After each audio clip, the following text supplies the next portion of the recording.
Nshuti mukomeze gutega amatwi ibiganiro byacu tubahe ikaze kuri Ruhuka TV, urubuga twabahitiyemo kugira ngo tujye tubagezaho amakuru atandukanye hirya no hino ku isi, cyane cyane amakuru dukesha radiyo Ijwi rya Amerika. Reka tubasabe gukora subscribe, like, share ndetse na comment kugira ngo igihe cyose dukoze amakuru ajye abageraho ku gihe mutiriwe mujya gusacinga. Dore amakuru twabateguriye kuri aya masaha n'iki kirimo kuvugwa hirya no hino ku isi, tubahe ikaze. Duhere ku makuru avugwa hirya no hino ku isi. Indwara itaramenyekana imaze kwica abantu barenga 50 mu majyaruguru ashyira uburengerazuba bwa Repubulika ya Demokarasi ya Kongo. Fidel Niyongabo adufitiye inkuru irambuye. Ishirahamwe PNUD kuri uyu wa kabiri ryagabishije ko amadeni y'ibihugu bikenye kurusha ibindi ku isi yashitse ku rugero ruri hejuru cyane. Iryo shirahamwe ryavuze ko amafaranga ivyo bihugu bikoresha kugira birihe amadeni vyafashe agira ingaruka zikomeye ku migambi y'iterambere. Kubera ivyo ryatangaje ko amasezerano mashasha yerekeye korohereza amadeni ibihugu bikenye yohuza impande zose zirimwo n'abatanga amadeni bose akwiye gupfundikwa. Mu cegeranyo caryo ishirahamwe PNUD ryavuze ko kuriha inyungu ku madeni vyarenze ibice 10% vy'amafaranga amareta y'ibihugu 56 biri mu nzira y'amajambere vyinjiza. Igitigiri c'ivyo bihugu ciyongeye hafi y'inshuro zibiri umuntu abigereranije no mu myaka 10 irangiye. Iryo shirahamwe ryasohoye ico cegeranyo mu gihe abashikiranganji bajejwe ikigega n'abayobozi b'amabanki makuru b'umugwi G20 ugizwe n'ibihugu biteye imbere n'ibiko biratera imbere mu butunzi kurusha ibindi ku isi batanguye inama mu gihugu ca Afrika y'Epfo.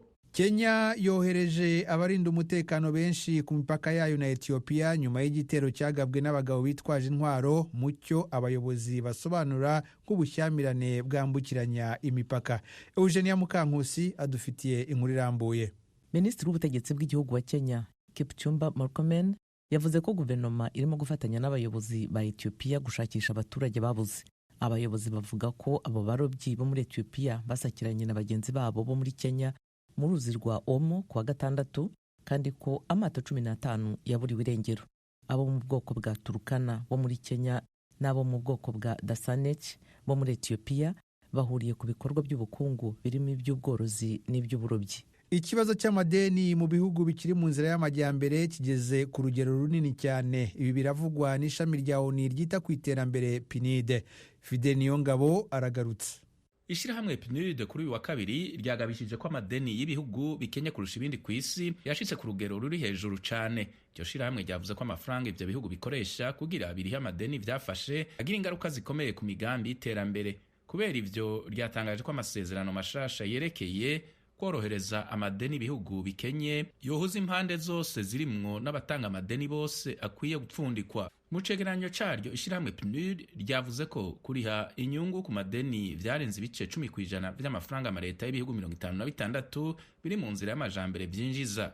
Igitigiri c'ivyo bihugu ciyongeye hafi y'inshuro zibiri umuntu abigereranije no mu myaka 10 irangiye. Iryo shirahamwe ryasohoye ico cegeranyo mu gihe abashikiranganji bajejwe ikigega n'abayobozi b'amabanki makuru b'umugwi G20 ugizwe n'ibihugu biteye imbere n'ibiko biratera imbere mu butunzi kurusha ibindi ku isi batanguye inama mu gihugu ca Afrika y'Epfo. Umuryango urengera uburenganzira bwa muntu Human Rights Watch urashinja ingabo zishyigikiye iz'igihugu cya Sudani igitero cyagabwe ku mudugudu aho cyahitanye abantu 26, imitungo igasahurwa. Eugenia Mukankusi niwe waduteguriye iyi nkuru. Umuryango Human Rights Watch uvuga ko ingabo za Sudani zakingiye ikibaba abasirikare bazo bagabye igitero ku baturage zabigambiriye tariki ya 10 y'ukwezi kwa mbere muri leta ya Al Jazeera.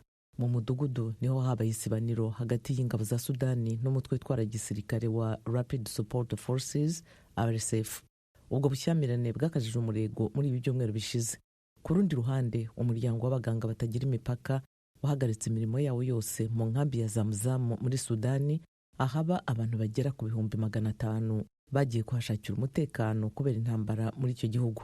Iri tsinda ry'abaganga ryavuze ko imirwano hagati y'igisirikare cya Sudani na RSF yatumye batabasha gutanga ubufasha mu bikorwa byo kurengera ubuzima. Leta Zunze Ubumwe za Amerika yohereje abandi bimukira yita ko babangamiye bikomeye umutekano w'abanyamerika kubera ibyaha bikomeye bashinjwa muri gereza ya Guantanamo Bay mu gihugu cya Cuba. Fidel Niyongabo adufitiye inkuru irambuye. Leta ya Amerika yarungitse abo bimukira mu kibanza cy'igisirikare kigwanira mu mazi ca Guantanamo Bay muri Cuba. Umutegetsi wo mu bushikiranganji bwo kwivuna abansi bwa Amerika yavuganye n'ijwi rya Amerika yemeje ko indege y'ingwano itwara imizigo yo mu bwoko bwa C-130 yari itwaye abimukira yavuye mu kibanza ca gisirikare ca Fort Bliss muri leta ya Texas ishika mu kibanza ca Guantanamo Bay ku munsi w'Imana urangiye. Umutegetsi agira kabiri wo mu bushikiranganji bwo kwivuna abansi muri Amerika yatangaje ko abimukira 17 bageramiye bikomeye umutekano w'abanyamerika kubera ivyaha bikomeye cane bakoze. Yavuze ko kubera izo mvo bapfungiwe mu kibanza ca Guantanamo Bay. Abo bategetsi bombi uko ari babiri ntibashatse ko amazina yabo amenyekana igihe bavugana n'ijwi rya Amerika ku bikorwa vyerekeye kwirukana abimukira ku butaka bwa Amerika. Abo bimukira bagirizwa ivyaha bikomeye cane bajanywe mu kibanza ca Guantanamo Bay mu gihe vyari bitegekanijwe ko umushikiranganji ajejwe kwivuna abansi wa Amerika Peter Hegseth agendera ico kibanza kuri uyu wa kabiri kugira yihweze utwigoro tw'igisirikare ca Amerika two gushigikira igikorwa categetswe na President Donald Trump co kwirukana abimukira benshi bari ku butaka bwa Amerika batabifitiye uburenganzira.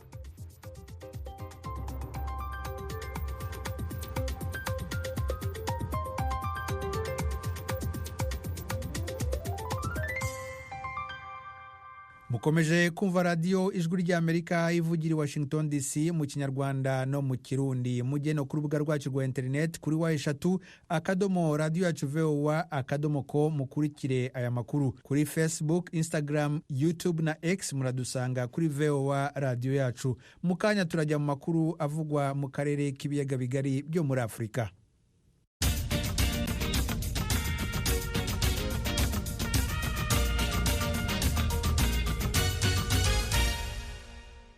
Amakuru yo mu karere k'ibiyaga bigari. Ubwongereza bwasabye u Rwanda gukura ingabo zarwo ku butaka bwa Repubulika ya Demokarasi ya Kongo vuba na bwangu, bitaba ibyo bugafatira icyo gihugu ibihano.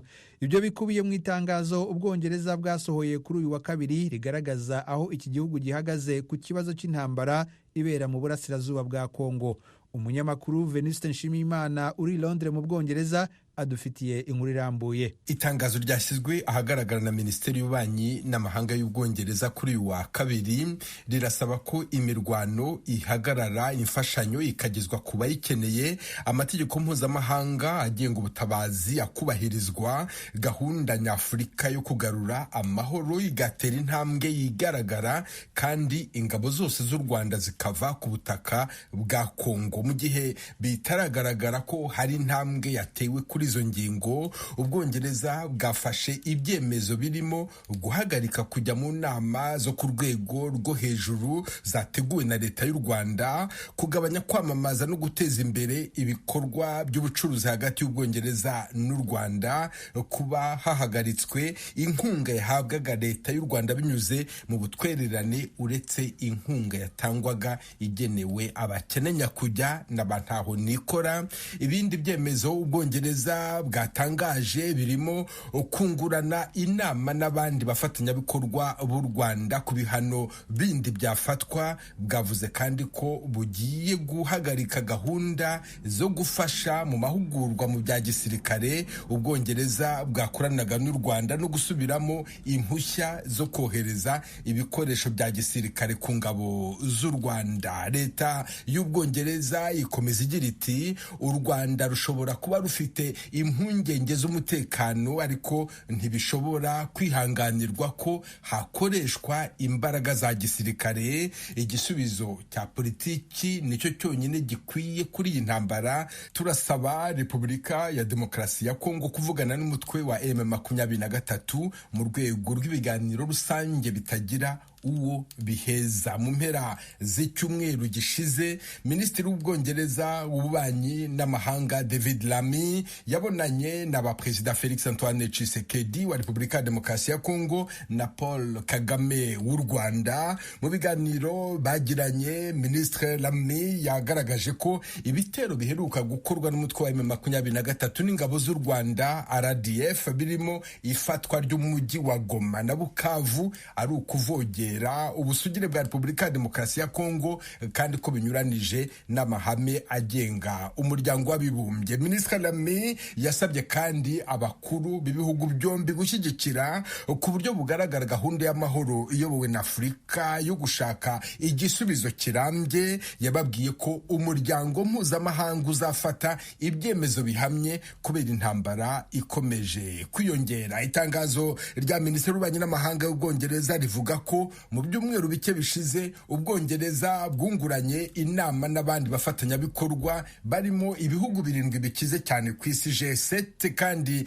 bugasaba ihagarikwa ry'intambara mu burasirazuba bwa Kongo mu nama ya ONU ishinzwe umutekano ku isi no mu nama ya komisiyo ya ONU ishinzwe uburenganzira bwa muntu. Mu rugendo rwe mu karere k'ibiyaga bigari, Minisitiri w'Ububanyi n'Amahanga w'Ubwongereza David Lammy yatangaje inkunga y'inyongera ingana na miliyoni 14,600 by'amafaranga y'Ubwongereza, inkunga igenewe abazahajwe n'intambara yo mu burasirazuba bwa Repubulika ya Demokarasi ya Kongo. Kuva mu mwaka wa 2017 kugeza mu mwaka wa 2021 Ubwongereza bwahaga u Rwanda buri mwaka intwererano ingana na miliyoni 60 z'amadolari. Ibi byemezo Ubwongereza bufatiye u Rwanda bitangajwe nyuma y'umunsi umwe gusa umuryango w'ubumwe bw'Uburayi unaniwe kumvikana ku bihano ibihugu biwugize byifuzaga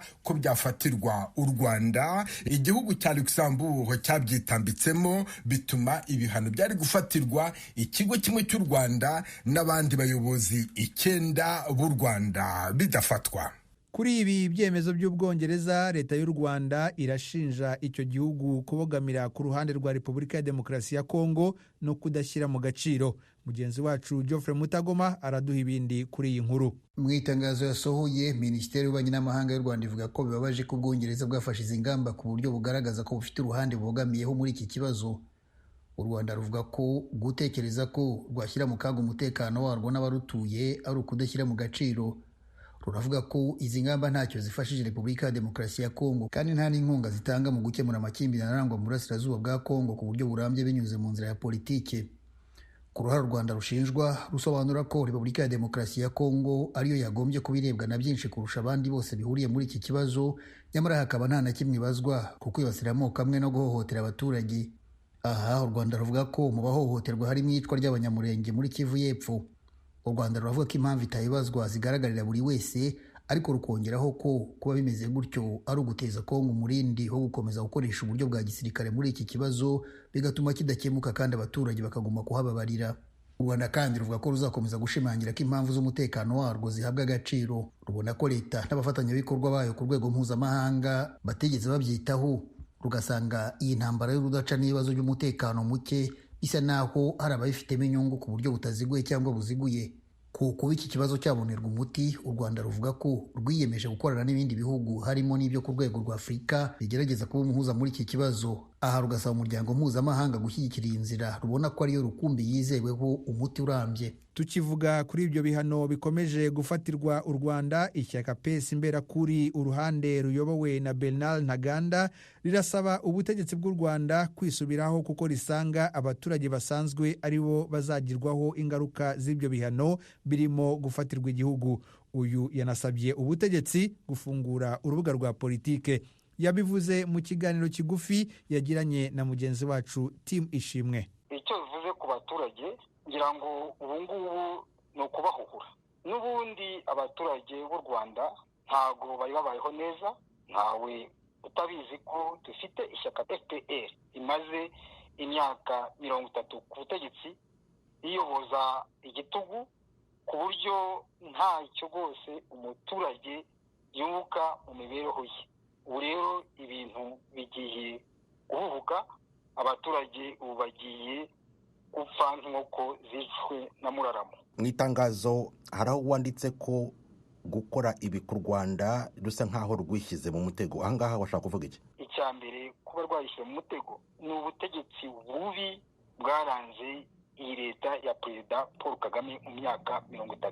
None se niba dufite igihugu kimaze imyaka 30 kidashobora kwemera amashyaka menshi, kidashobora kwemera ko abantu bagira ubwisanzure. Icyo ikerekana umutego, byabaye nk'aho umutego mutindi u Rwanda rwishyizemo. Icya kabiri ni ukuba u Rwanda rudafite abategetsi bashikamye, cyane cyane mu nzego zose, ahangaha turavuga muri diplomasi, bashobora kuvugira u Rwanda, bashobora kubwira Perezida Paul Kagame ibi ntabwo ari byo, ibi ni byo, mbese usanga imbere ye bamutinya. Kuba rero u Rwanda rutarigeze rwimakaza umuco wo kuganira, umuco wo kuvuga ibintu uko bimeze, niyo mpamvu iyo rugeze imbere y'amahanga, iyo rugeze imbere nk'abayobozi ba Kongo, usanga barya iminwa bakabura icyo bavuga. Ibi rero byabaye nka wa mutego mutindi. Ishyaka rya FPR ryasaye nk'aho niryo ryiteze umutego mutindi, noneho uyu mutego uri kwishukana. Ubu ngubu ibi kuba biroroshye, ntabwo aribyo nifuriza u Rwanda, ariko ibintu bizaza nibyo bikomeye. Nk'ubu ngubu mu itangazo ryanjye nanarondoye ibihugu n'imiryango yafatiye ibyemezo u Rwanda. Mu kanya tumaze kumva ko n'inshuti y'agadasohoka ariyo igihugu cy'Ubwongereza nacyo kimaze gufata ibihano. Niba waruvuze ko u Rwanda rutemera amashyaka menshi, ubwo no kuvuga ko n'iryawe ritemewe, ibi uvuga byakwemerwa gute, byakemerwa nande? Ibyo uvuga ni uko ari ukuri, kandi ukuri ntawe utakwemera. Nge ndavuga ibifatika, ibikorwa byende ku kuri. Ntago u Rwanda rwemera amashyaka menshi. Twiteguye gufatanya n'ababishaka, cyane cyane duhereye kuri Perezida Paul Kagame, ko dufite uburyo bwose dushobora kuvana u Rwanda muri iki gihahiro rurimo. Ku muntu utumva neza ibya politiki, iyo igihugu nk'u Rwanda gifatiwe ibihano, nkawe Ntaganda utavuga rumwe n'ubutegetsi, n'abandi mubona ibintu kimwe, mwebwe mutavuga rumwe n'ubutegetsi, mu byungukiramo iki?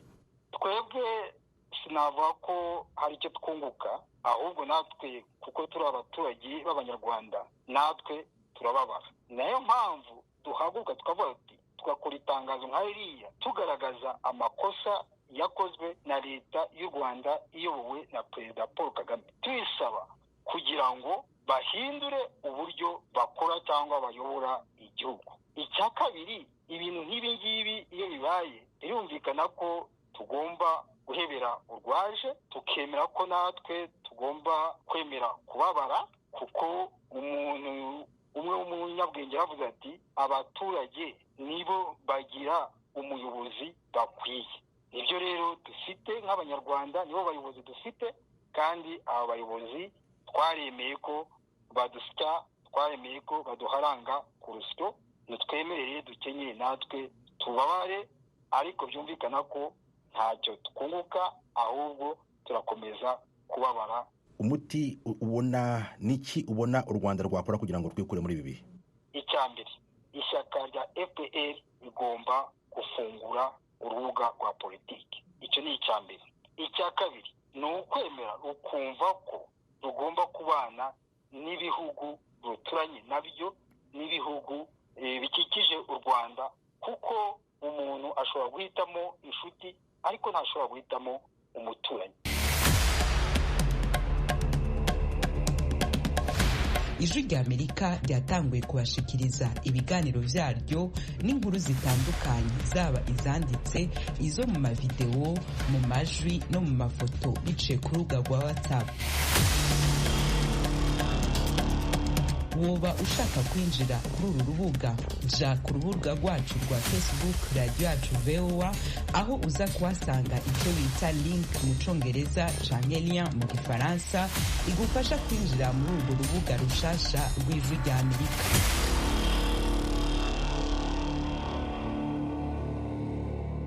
Umushinjacyaha mukuru w'urukiko mpuzamahanga mpanabyaha CPI Karim Khan araburira ko imitwe yitwaje intwaro iteza intambara mu burasirazuba bwa Kongo n'abayifasha batazihangarirwa.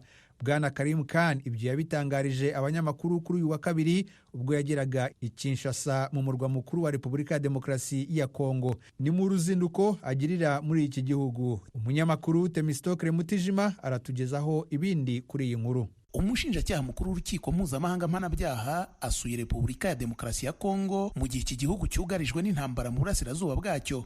Yatangaje ko uru rukiko rutewe impungenge cyane n'uko ibintu byifashe muri Repubulika ya Demokarasi ya Kongo muri iki gihe. Ni mu gihe inyeshyamba za M23 zishyigikiwe n'u Rwanda ziheruka kwigarurira imijyi ibiri y'ingenzi Goma na Bukavu mu burasirazuba bwa Kongo, ibiziha ingufu zikomeye mu karere kuva zakongera kwegura intwaro mu mpera za 2021.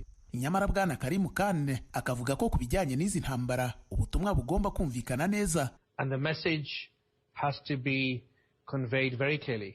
Ubutumwa bugomba kumvikana neza. Umutwe witwaje intwaro uwo ari wo wose, igisirikare icyo ari cyo cyose, abafashe imitwe yitwaje intwaro abo ari bo bose nta budahangarwa bafite. Bagomba kubahiriza amategeko mpuzamahanga agenga ibikorwa by'ubutabazi, kandi ibyo ndabivuga nta guca ku ruhande. Itegeko rigomba kuberaho gukurikizwa. Buri wese agomba kubahiriza amasezerano ya Roma. Nta ugomba kugaba ibitero ku basivili ngo akomeretse abantu cyangwa ngo abice. Inzobere za Loni zitangaza ko umutwe wa M23 ufashwa n'abasirikare b'u Rwanda bagera ku 4,000 kuva wongeye kubura intambara. Imirwano iwushyamiranyije n'ingabo za leta ya Kongo yateje ikibazo gikomeye gikeneye ubutabazi bwihutirwa mu karere kazahajwe n'intambara kuva mu myaka 30 ishize. Umushinjacyaha mukuru w'urukiko mpuzamahanga agasanga mu bijyanye n'ubutabera amategeko mpuzamahanga agomba gufata abanyekongo kimwe n'abatuye ibindi bihugu byo ku isi. Iki ni cyo gihe ngo turebe niba amategeko mpuzamahanga arengera ikiremwa muntu ashobora kwihanganira kumva ubusabe abaturage ba Kongo bakomeje kwitsaho, aribwo iyubahirizwa ry'amategeko mu buryo bungana. Abanyekongo bafite agaciro kimwe n'abanya-Ukraine, kimwe n'abanya-Isiraheli, n'abanya-Palestine, kimwe n'abakobwa cyangwa abagore b'abanya-Afghanistan. Mu ruzinduko rwe muri Kongo biteganijwe ko Karim Khan ahura na Perezida Felix Tshisekedi, abaminisitiri ndetse n'intumwa y'umunyamabanga mukuru wa Loni muri Kongo Madamu Bintou Keita. Azahura kandi n'abagizweho ingaruka n'intambara zo muri Kongo kimwe n'abagize imiryango ya societe civile. Iperereza rya mbere uru rukiko mpuzamahanga rwatangiriyeho ubwo rwatangiraga imirimo yarwo mu 2002 ryarebaga Repubulika ya Demokarasi ya Kongo. Kuva ubwo CPI imaze gukatira abantu 3 bahamwe n'ibyaha by'intambara bakoreye muri iki gihugu. Ibiro by'umushinjacyaha mukuru w'uru rukiko kandi mu 2023 byatangije amaperereza ku byaha bivugwa ko byakorewe muri Kivu ya ruguru kuva mu kwa mbere kwa 2022. Ibiro bya Bwana Kane bivuga ko uruzinduko rwe muri Kongo ruri mu murongo w'aya maperereza akomeje. Ingabo z'u Burundi zari mu butumwa bwo kubungabunga amahoro muri Somalia zigiye gutaha zose. Ibibaye nyuma y'uko ibihugu byombi binaniwe kwemeranya ku mubare w'ingabo z'abarundi zagombaga kuba mu mutwe mushya w'ingabo z'umuryango wa Afurika yunze ubumwe EUSOM. Ibindi kuri iyi nkuru tubibaze Fidel Niyongabo. Leta ya Somalia n'ishirahamwe ry'ubumwe bwa Afurika vyarumvikanye ku bitigiri vy'inteko ibihugu vyemeye kuzotanga zizoba ziri mu nteko nshasha z'iryo shirahamwe. Hari nyuma y'indwi zitarenze kutumvikana hagati ya Somalia na Ethiopia, mu nyuma yaho hagati ya Somalia n'u Burundi ku gitigiri c'inteko zova muri ivyo bihugu vyombi. Umutegetsi w'ishirahamwe ry'ubumwe bwa Afurika atashatse ko izina ryiwe rimenyekana yabwiye ijwi rya Amerika ko inteko z'u Burundi ziri muri Somalia kuva mu mwaka wa 2007 zizohava. Inyuma yaho amaleta y'ibihugu vyombi atashoboye kumvikana ku gitigiri c'inteko zova mu Burundi. Amasezerano mashasha ategekanya abasirikare 4,500 baturutse muri Uganda, 2,500 muri Ethiopia, 1,520 muri Djibouti, 1,410 muri Kenya, n'1,091 mu gihugu ca Misiri. Hari kandi abapolisi 100 bazova muri Nigeria, Sierra Leone na Misiri. Bazoba bari ku mugwa mukuru wa Somalia Mogadisho no mu bisagara vya Jowhar na Baidoa. Mu kiringo c'amezi atari make, Somalia na Ethiopia ntivyumvikanye ku vy'uko Ethiopia yogira uruhara mu nteko z'ishirahamwe ry'ubumwe bwa Afurika. Hari nyuma y'uko imigenderanire hagati y'ivyo bihugu vyombi itosekaye bivuye ku masezerano Ethiopia yagiranye n'intara ya Somaliland yiyongoye kuri Somalia. Ayo masezerano yaha uburenganzira Ethiopia bwo gushobora gushika ku ibahari y'Abahindi. Muri iyi ndwi abategetsi ba Somalia na Ethiopia barateye igikumu ku masezerano arekurira inteko za Ethiopia kugira uruhara mu nteko nshasha z'ishirahamwe ry'ubumwe bwa Afurika zizokorera muri Somalia. murisanga ni ikiganiro cy'ijwi rya Amerika kibanda ku bibazo binyuranye byo mu karere k'ibiyaga bigari bya Afurika. Ikiganiro gitumira abantu bo mu nzego zitandukanye bagasubiza ibibazo by'abakunzi b'ijwi rya Amerika. Je ndi mu ntara ya Muyinga aho bita muri commune Giteranyi aho bitatura. Ngewe ndi hano Kampala Uganda. Gende mu gisagara cya Bujumbura. Ni ikiganiro kimara isaha kuva saa 10 kugera saa 11 buri munsi kuva kuwa mbere kugera ku cyumweru. Muri leta ya Colorado leta zunze ubumwe za Amerika. Mbanje kuramutsa abo batumire mwadutumiriye. Nawe turagutumiye. Kurikira ijwi rya Amerika aho uri hose, haba kuri radio, kuri telefoni no kuri mudasobwa. Nawe turagutumiye. Ntuziheze, urararitswe buri munsi saa 10. Nk'uko mumaze kubimenyera, ikiganiro muri Isanga mugikurikira buri kuwa mbere, kuwa gatatu, kuwa gatanu no ku cyumweru guhera isa 10 ku isaha y'i Kigali mu Rwanda n'i Bujumbura mu Burundi kugeza ku isa 11 z'i Kigali n'i Bujumbura mu Burundi.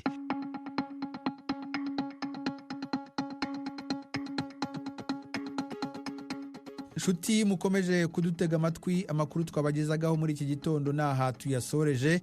Ndabashimiye mwese, mbararikira gukomeza gukurikira ibindi biganiro hano ku ijwi rya Amerika. Kuri mikro mwari kumwe nanjye Edi Rwema, mbasezeho mbifuriza amahoro n'amahirwe.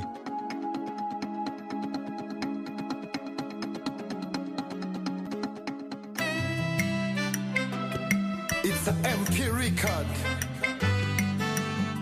Dr. Mash Production. Holy Seven, your smile. Nasikiliza sauti ya Amerika. Tusikilize sauti ya Amerika. Ielewe, ielewe. Nasikiliza sauti ya Amerika. Tusikilize sauti ya Amerika. Taarifa ya habari ya ukweli. Ielewe, ielewe. Vipindi vya furaha, amani, umoja na upendo. Vipindi vya furaha, amani, umoja na upendo. Dusangire ijambo yahuje benshi. Muri Sanga yakonse byinshi. Agasaro kaburaga kabonekeye benshi. Aha, kabonekeye benshi. Ejo heza nayo yakoze byinshi. Dususuruke na muzika yakoze byinshi. Amerikana iwanyu mu ntara. Ejo heza nayo yakoze byinshi. Dususuruke na muzika yakoze byinshi. Amerikana iwanyu mu ntara.